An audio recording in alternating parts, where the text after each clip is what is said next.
Ayan na mga kabalot, pulang-pula na yung mukha ko. Diyos ko.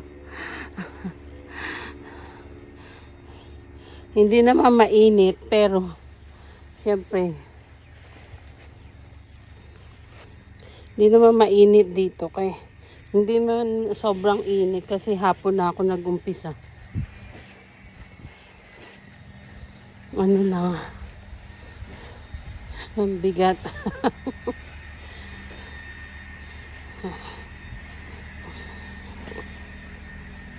Dito ko muna ito ilalagay. Dahil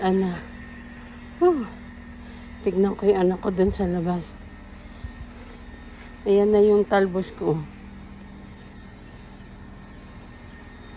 Didiligan ko nga to. Sayang din yan. Pinatubo mo tapos mamamatay lang. Kaya diligan na lang natin. To be continue na bukas.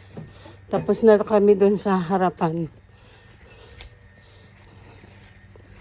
Sa ano na lang. Dito sa likod. Okay pa naman dito. Kaya lang ginupitan ko hindi ito malapit sa bahay. Kasi mahaba.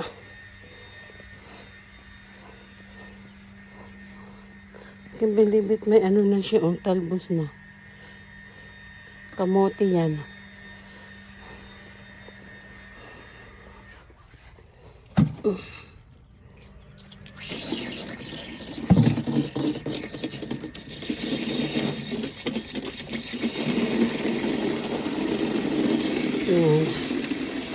Kumusta na kayo dyan mga kabalot?